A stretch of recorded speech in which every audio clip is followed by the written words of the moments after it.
Well, hello, this is Evangelist Charles Kruger. Welcome to LoveBorn. If you haven't yet subscribed, please subscribe to the channel. Today I'm going to talk about the 4 diversities of praying in other tongues. As the Spirit gives utterance, it's going to be life-changing. You'll never be the same again. Stay tuned.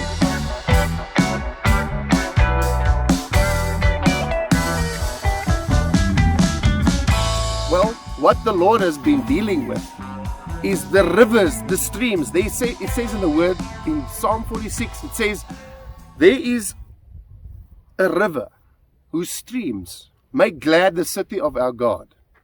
This river is a supernatural river. It actually talks of this river in the book of Genesis, in the Garden of Eden, that there were 4 streams. It was the Pishon and there's the different names of these 4 streams, and they came together to make a river.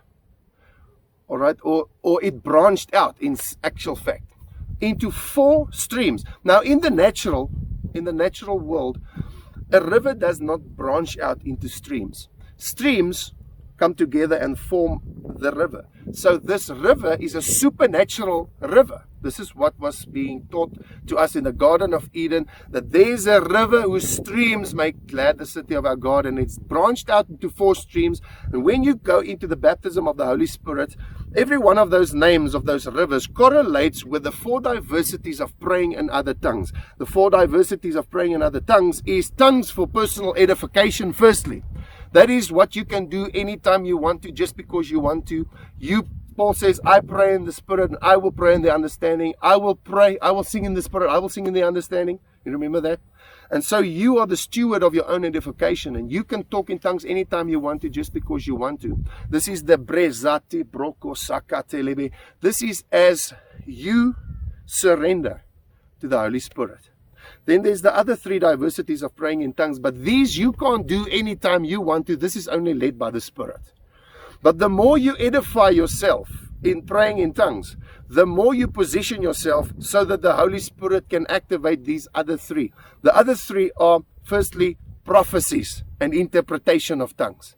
Now, I can't interpret tongues anytime I want to, just because I want to. It's only as the Holy Spirit leads.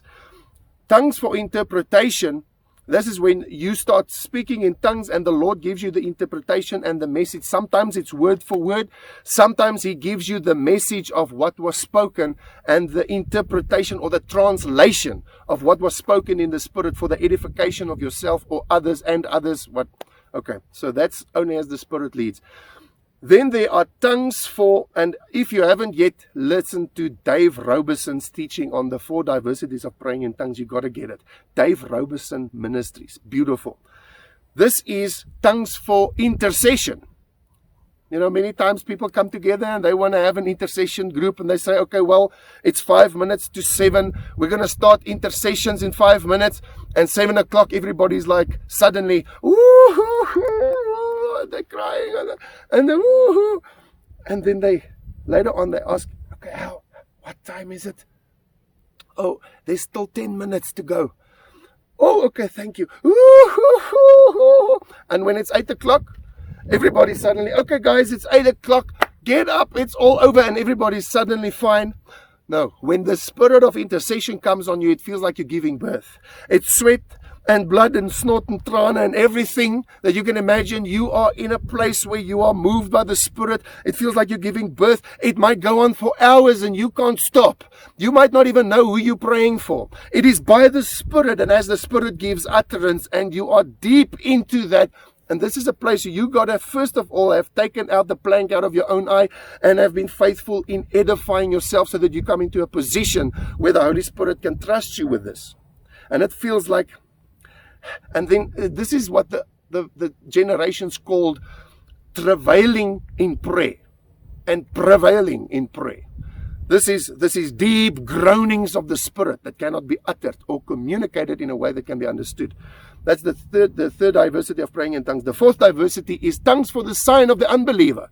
This is when you start speaking Russian or Portuguese or Chinese, Mandarin or Italian or some language that you've never had any previous recollection or knowledge of.